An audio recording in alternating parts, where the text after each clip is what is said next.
Dímelo mi gente, what up? It's your boy Gus from Gus Villa Jewelry. If you are in the market for a tennis chain, this is the video for you. We are gonna go over all the pillars and the important parts when you're gonna make your very first purchase. We're gonna talk about diamonds, we're gonna talk about size, we're gonna talk about carat, and most importantly, at the very end, we're gonna talk about price. Lego.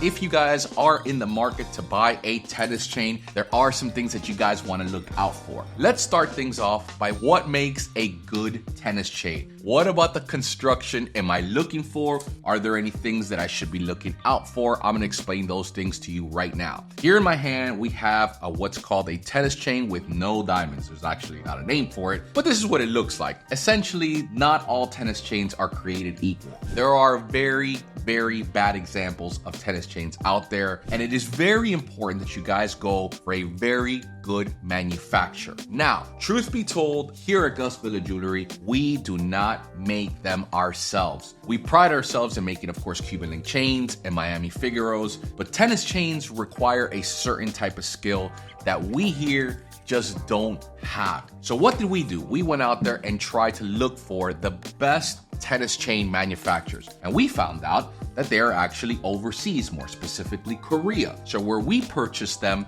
we look for certain things. Number one, how clean are the solder points between them? When you look at a tennis chain, it should lay flat this way when you lay it on anything as far as your chest or on a table. When you put on a tennis chain, the latches should be secure. They should never just come apart by just pulling on them. They have to have some sort of tension when you pop them in, and of course, when you pull on them, they don't just loosen up. The latches should be secure. Every single one of the mountings should be identical. And here, it is pretty important when it comes to tennis chains as far as if they hang straight. Now, they don't have to hang perfectly straight, but what you want is a nice, beautiful straight line. You don't want them to wrap around. There are a lot of tennis chains that are crooked. There are a lot of tennis chains that wrap around like a rope chain. Those you want to avoid because they're not constructed well. They should be handmade and hand assembled. The back of tennis chains should also be flat. I've seen a lot of them that they're mounted incorrectly, so you have a lot of bumpiness. The biggest one that I always look at is the polish as well. Did someone hand polish them? There are a lot of them that are very rough. A lot of times you get stuff from China and they're mass produced and they're just very horribly put together because they're mass producing these and not really caring about the quality. Number two, let's talk about what sort of stones you should be putting on a tennis chain. Now, truth be told, this video is not going to be whether you should be buying lab diamonds or natural diamonds. I'm just going to talk about your options. Normally, there are three options. You could either go the very cheap route, which is a diamond simulant, like let's say, for instance, a CZ or a Moissanite. You're going to get those stones. They're going to be very flashy, very nice. They're typically either D color or E color. In other words, they don't have much color, and they are the cheapest route that you can go. I would recommend you go with something that's solid gold, and then of course you could put the Moissanites on there. They're gonna hit positive on the diamond tester if you guys are into that. They're gonna be nice and shiny, and the good part is you're not gonna be breaking the bank, because tennis chains could get really expensive. So that's option number one. Option number two is going to be lab diamonds. It's 99.99% crystallized carbon, which of course makes it a diamond. It is the exact same thing as a natural diamond, but you're gonna be saving a lot of money in the process. So lab diamonds are gonna be cheaper, and I think it's probably gonna be your best bet, especially something that you're gonna be wearing on a daily basis. The third option, of course, is natural diamonds. It's the same thing as a lab diamond, but these are created naturally in the earth and mined from the ground. This is gonna be your most expensive option.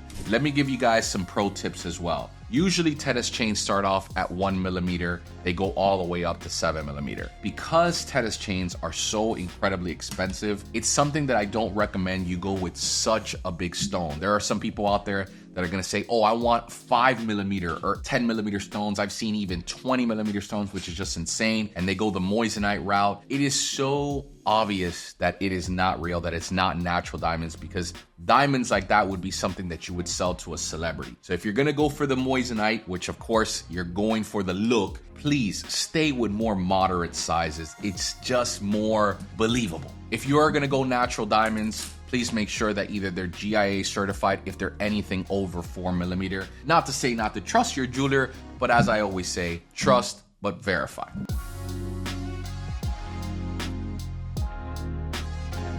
Now let's move on to length.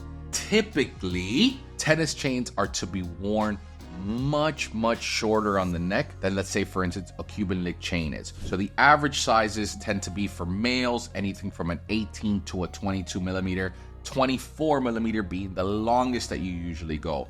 I never even go 26 unless, of course, your neck requires you to go with a bigger size. Say, for instance, myself, I would probably need a 26, I would say, to make the chain look or feel even shorter because I do have a wide neck. But for normal guys, you're gonna wanna go either 20 or 22, especially if you're gonna combine it with a pendant. For ladies, you can go 14 or 16. 18 would probably be the longest because, again, you do want to keep it a little bit short. Tennis chains tend to be thinner, and thinner chains look better when they are short. Tennis chains are also something that you very often accessorize with. It's not, say, for instance, a Cuban, which I could rock with just a regular black shirt. Tennis chains, you may want to put a pendant on there, or you may want to stack it with something else.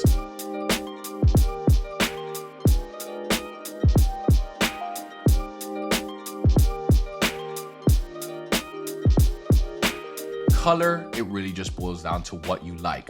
I happen to like yellow gold for tennis chains, but white gold is very popular. White gold typically will make the color of the stone blend in a little bit more. What do I mean by that? Say, for instance, you don't necessarily want to spend on a decolored natural stone and you have your budget really looking at maybe something with a little bit of a tint, say, for instance, a G or an H color. If you put that stone on a white gold tennis chain, you're going to hide that color a little bit more. People do the same thing with engagement rings. People do the same thing with earrings. You put something white behind it and it just looks better. So white gold is very popular in tennis chains, but that's just really going to boil down to what you like. Same thing goes for carat. Carat is really up to you. Some people only like 10 karat, some people say 14 karat and up, and then of course you got those guys that say 18 karat or higher. But keep in mind, 18 karat tends to be just a little bit soft because of the construction of tennis chains. You want to have some sort of sturdiness to them. You're holding stones, and so therefore I personally recommend just 14 and up. If you do want something 10 karat, you can of course get it, but I would recommend you get something 14. It's just a perfect balance. The color itself doesn't really dictate that. It's even less in a tennis chain because the alloys that they use are usually sturdy alloys to make that tennis chain really stiff. Now let's talk pricing on tennis chains. The type of stones that you purchase is really going to dictate the price. The cheapest route you could probably think of is going to be Moissanite. You're going to be paying anywhere from $40 to $60 per carat if you're getting an okay deal. On the higher end, you're going to be paying anywhere from $70 to $80. On the lab diamonds, again, they just depend on the color and the clarity, but you could expect to pay per carat anywhere from $200 to $300. If they're really clean, you're going to be paying anywhere from $400 to $500, but that's on the very high end. Or the stones are very small. You always pay a premium for very small stones because they're harder to cut. As far as natural diamonds, I can make a whole video on what you should be paying for natural diamonds. But as far as carat goes, rule of thumb, any colorless diamonds, you should be paying anywhere from $800 to $1,000 a carat. If they're smaller stones, expect to pay a premium. And if they're bigger stones with a GIA certification, expect it anywhere from $1,100 to $1,500 a carat. And of course, the total weight depends on the size of the stone and how many stones the chain has in total. So the prices can vary big time. Say, for instance, here at Gus Villa Jewelry, I put a lot of lab diamonds. Lab diamonds to me just make the most sense. Yes, of course, you don't have any resale value when you go to resell these chains, but the reality is you have even less when it comes to natural diamonds. You don't spend so much money and you get something that's very beautiful that you can rock on an everyday basis. I sell my true VS1 or VVS lab diamonds anywhere from $200 to $300 a carat, plus of course the cost of the gold and the labor to put everything together.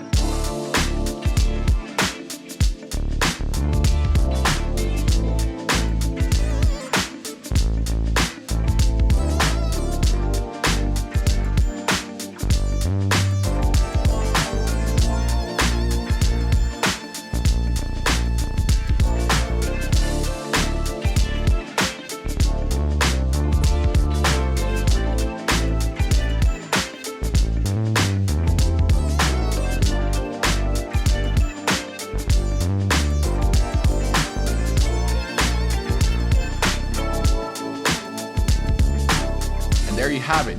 I hope this video was informative for you guys. Of course, if you guys are in the market for a tennis chain, we do have them here at Gus Villa Jewelry. They start off anywhere from a 1mm all the way up to a 10mm chain. Of course, we can custom make you anything that you would like. Please visit GusVillaJewelry.com. As always, guys, we appreciate your business. We appreciate you guys tuning in. And if you guys have any other style video of chains that you guys want me to go into depth for, please let me know in the comments below. I'll catch you guys in the next one.